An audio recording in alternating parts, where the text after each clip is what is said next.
Mohanavani Telugu podcast వింటున్న శ్రోతలకి నమస్కారములు. నేను కోట ఇందిరాదేవిని.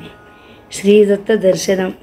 ప్రణోదేవి సరస్వతి వాజేభిర్వాజనీపతి ధీనామవిత్రియవతు. శ్రీ గణేశాయ నమః. శ్రీ సరస్వత్యై నమః. శ్రీపాద వల్లభ నరసింహ సరస్వతి శ్రీ గురు దత్తాత్రేయాయ నమః. దత్తాత్రేయం మహాత్మానాం వరదం భక్తవత్సలం ప్రపన్నాతిహరం వందే స్మర్తృగామి సనోవతు. ఓం శ్రీ గురు దత్తాత్రేయాయ నమః.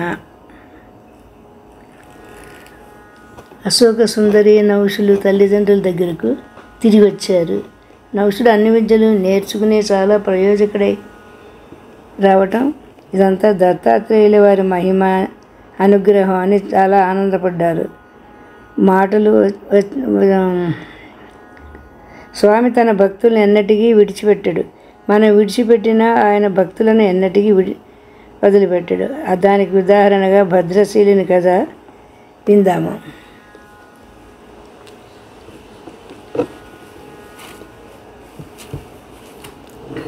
స్వామి దగ్గరికి వెళ్ళి ఆశ్రయించడం వరకే మన వంతు. ఇక ఆయన మనం మర్చిపోతామేమో కానీ ఆయన మనను ఒక్క క్షణమైనా మర్చిపోడు. ఆయన్ను మనం విడిచిపోతామేమో కానీ ఆయన మాత్రం మనల్ని లోకాంతరాల్లోనూ జన్మాంతరాల్లోనూ కూడా విడిచిపెట్టాడు. మనం తప్పు చేసి భ్రష్టులమైన చివరకు ఆయనే తిరస్కరించినా సరే ఆయన మాత్రం మనల్ని విడిచి తనకు పట్టలేదని ఊరుకోడు. స్వామి కరుణ అలాంటిది. ఇలా అంటే నమ్మశక్యంగా ఉండదేమో కానీ భద్రశీలుడి కథ వింటే మనకు అపనమ్మకం తొలగిపోతుంది. నర్మదానది తీరాన మనోహరమైన మహర్షాశ్రమం ఒకటి ఉండేది. అక్కడ గాలవుడనే ఒక ఆయన పరమశాంతుడు తపస్సు చేసుకుంటూ ఉండేవాడు. ఆయనకు కొంతకాలానికి ఒక కొడుకు పుట్టాడు. వాడికి భద్రశీలుడనే పేరు పెట్టి ముద్దుగా పెంచుకుంటున్నారు ఆయన. ఆ పిల్లవాడు మెల్లిగా తప్పటడుగులు నేర్చుకునే రోజులు వచ్చినాయి. వాడు ఆ తప్పటడుగులతోనే దేవుడింట్లోకి వెళ్ళి దేవుడి విగ్రహాలకు ఎదురకుండా కళ్ళు మూసుకుని కూర్చునేవాడు. ధ్యానం చేస్తున్నట్టుగా కదిలేవాడు కాదు, మెదిలేవాడు కాదు. తల్లి తండ్రి చూసి నవ్వుకునేవాళ్ళు. తండ్రి పోలికేనని ముద్దు చేసేది తల్లి. మాటలు రావడం మొదలుపెట్టినాయి. ఆ ముద్దు మాటలతోనే కేశవ, నారాయణ, మాధవ, గోవింద అని 24 నామాలు పలికేవాడు. ఒక అత్త లేదు, తాత లేదు, అమ్మ లేదు, నాన్న లేదు. ఎప్పుడు కేశవ గోవింద. అదే ఆట, అదే పాట, అదే ఏడుపు. ఆడుకునే ఈడు వచ్చింది. తోటి ఈడు పిల్లలతో జత పెట్టుకునే లేదు. ఎప్పుడూ ఏకాంతంగా ఉంటాడు. చేతనైనంతలో అందంగా శ్రీహరి విగ్రహాలు తయారు చేస్తాడు. మట్టితోనే ఆకులు పూలు తెచ్చి కేశవనామాలతో పూజ చేస్తాడు. ప్రదక్షిణాలు చేస్తాడు. పొద్దుకూకులు ఇదే ఆట. తోటి పిల్లలు ఎవరైనా వచ్చి ఆటలకు పిలిస్తే ఏడుస్తాడు. గోవింద, కేశవ గోవింద అని. అది చూచి తోటి అమ్మలక్కలంతా ఆ తల్లిని అనేక రకాలుగా కంగారు పెడుతూ ఉండేవాడు. ఇదేమైనా పిచ్చేమో, పిచ్చులు కుదిర్చే వైద్యుడి దగ్గరికి తీసుకెళ్ళమని కొందరు చెప్పేవాళ్ళు. రాజధానికి ఎవరో స్వాముల వారు వచ్చారట. ఆయన ఇలాంటివన్నీ విచితంగా నయం చేస్తాడట. అక్కడికి తీసుకెళ్ళమని కొందరు బలవంత పెడుతూ ఉండేవారు. ఇదేదో గాలి చేష్టలే ఉంది. వెంటనే భూత వైద్యాలు చేయించకపోతే ఎటు దింపుతుందో అని మరికొందరు బెదరగొట్టేవాళ్ళు. కానీ వాళ్ళ తల్లిదండ్రులు మాత్రం పిల్లవాడి సంస్కార విశేషాన్ని ఊహించుకొని పొంగిపోతూ వాడిని ప్రోత్సహిస్తూ ఉండేవారు. వాడు మాటలు ఇంకా రాకముందే ఏకాదశి వచ్చేసరికి పాలు తాగేవాడు కాదు. తల్లికి తండ్రికి అర్థమయ్యేది కాదు.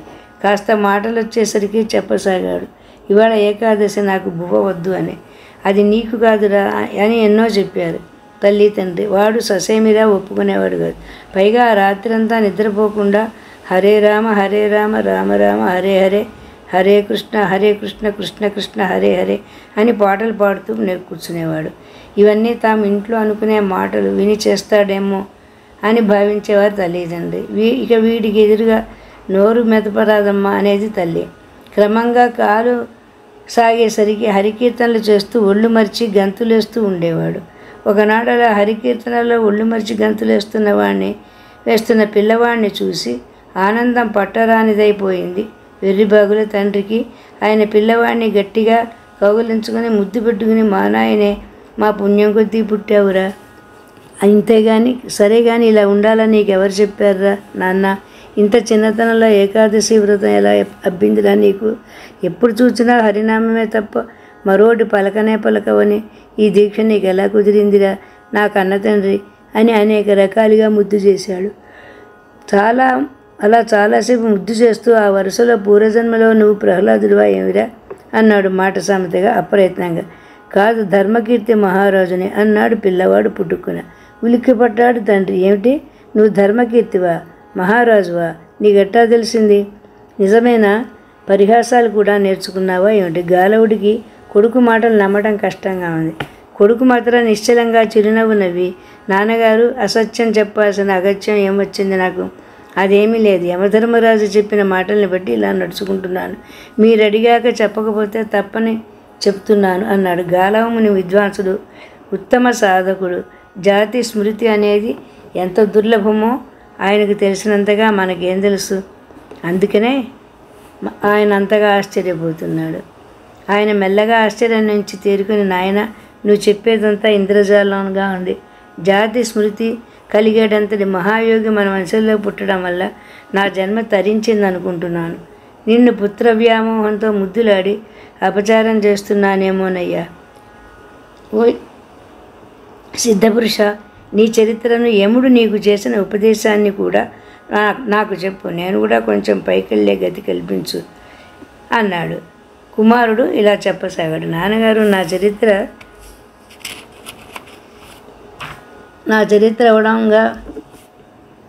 అనడం వెర్రిగా తోస్తోంది. ఇవాళ ఈ శరీరాన్ని నేనని వ్యవహరిస్తున్నాం. ఇప్పుడు నా చరిత్ర అంటే గాలవపుత్రుడి చరిత్ర.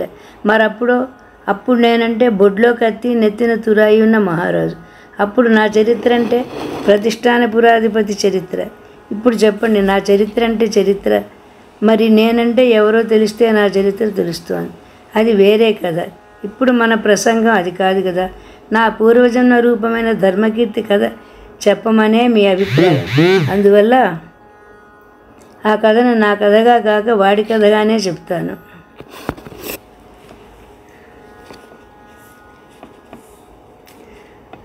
నాన్నగారు, పూర్వం ఒకప్పుడు చంద్రవంశంలో ధర్మకీర్తి అనేవాడు పుట్టాడు. అతను ప్రతిష్టానపురం రాజధానిగా మొత్తం 90,000 ఏళ్ళు రాజ్యం చేశాడు.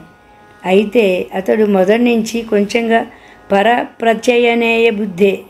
ఎవరైనా మంచి వాగ్దాటితో చెబితే అది నిజమే అని నమ్మే గుణం అతనిది. అదే అతడిలో ప్రధాన లోపం కూడా ఉపకరించేదే అవుతుంది. ఒకప్పుడు అతను శ్రీ దత్తాత్రేయ మహాయోగి స్వామిని గురించి చాలా వినటం జరిగింది. ఆ రోజుల్లో అతనికి ఆశ అనంతంగా ఉండేది. తాను చాలా గొప్పవాడైపోవాలని, అర్ధకామాలు రెండింటికి ధర్మమే మూలహేతు అని పెద్దలందరూ ఏకగ్రీవంగానే చెప్పారు. కానీ ఆ ధర్మస్వరూపం ఏమిటి అన్న చోట తలో మాట చెప్పసాగారు. అంచేత ధర్మస్వరూప నిర్ణయం కోసం దత్తాత్రేయ స్వామిని ఆశ్రయిద్దామని నిశ్చయించుకున్నాడు అతను. రాజు కదా, వెళ్లే ముందే ఆయన గురించి వీలైనంత ఎక్కువగా విచారించి తెలుసుకోవడం అతని సహజగుణం. అలా స్వామిని గురించి ఆలోచిస్తున్న కొద్దీ, స్వామిని గురించి వింటున్న కొద్దీ తనకు తెలియకుండానే అతనికి స్వామి మీద భక్తి దృఢం కాసాగింది. మరి భగవద్గుణ సంకీర్తనకు ఫలం అదే కదా. అలా స్వామి మీద భక్తి పెంచుకుని అతను ఒక శుభముహూర్తంలో బయలుదేరి స్వామి దర్శనానికి వెళ్ళాడు.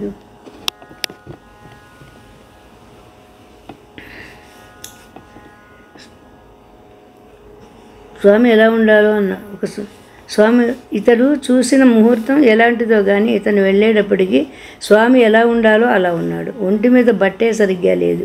ఒక కుర్రది స్వామిని వాటేసుకుని ఉంది. ఇక స్వామి తెగ తాగి ఒళ్ళు మర్చి ఉన్నాడు. మళ్ళీ తాగుతున్నాడు. తాగినంత తాగుతున్నాడు. పొట్టగా వెళ్ళుకొచ్చి ఒళ్ళంతా కారిపోతుంది. ఆ వాసనకి ముక్కులు పగిలిపోతున్నాయి. ఈగలు ఒంటి నిండా ముసిరి ఉన్నాయి. కళ్ళు చింతనిప్పుల్లాగా ఉన్నాయి. స్వామిని చూసి అంత దూరంలోనే ఆగిపోయాడు రాజు. చెబితే విన్నప్పుడేదో అనుకున్నాడు కానీ తీరా చూసేసరికి ఏవగింపుతో కడుపులో దేవినట్లయింది. వెళ్ళిపోదామనిపించింది. కానీ అంతలో స్వామి గురించి విన్న మాటలన్నీ గుర్తుకొచ్చాయి. ఇది స్వామి పరీక్ష అనిపించింది. చివరికి ఎటు తోసగా దూరం నుంచే సాష్టాంగ నమస్కారం చేశాడు. అది చూసి స్వామి అతన్ని రాళ్ళు వేసి కొట్టాడు, కర్రలు విసిరి కొట్టాడు.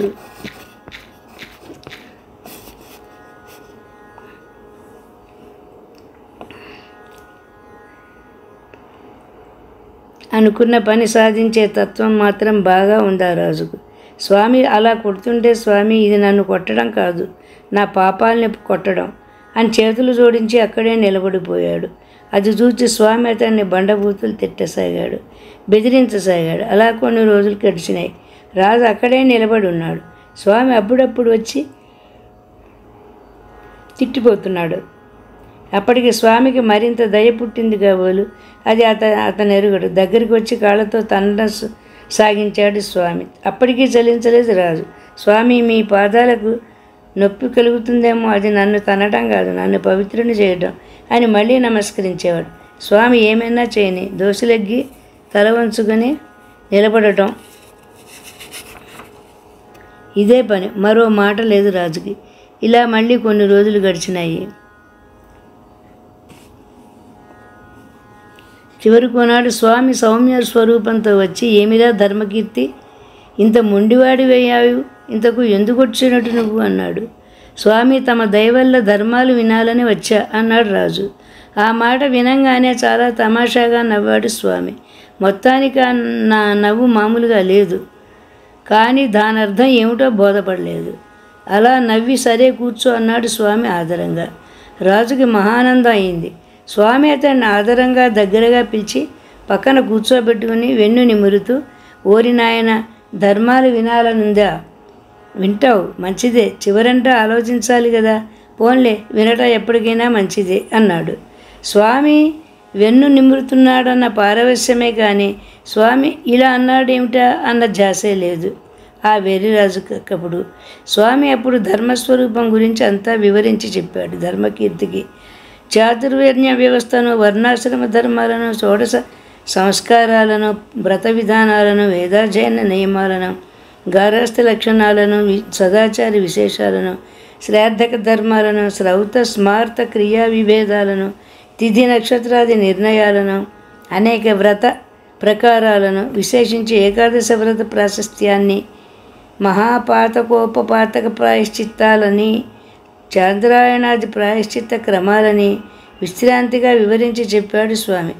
అంతా చెప్పి చివరికి ఇలా బోధించాడు. స్వామి బోధ వచ్చే వారం చెప్పుకున్నాం. జై గురుదత్త, శ్రీ గురుదత్త. మోహన్వాణి తెలుగు పోడ్కాస్ట్ వింటున్న శ్రోతలందరికీ హృదయపూర్వక ధన్యవాదాలు. వినండి, వినిపించండి, వింటూనే ఉండండి మోహన్వాణి తెలుగు పోడ్కాస్ట్. మీరు వింటున్నారు మోహన్వాణి.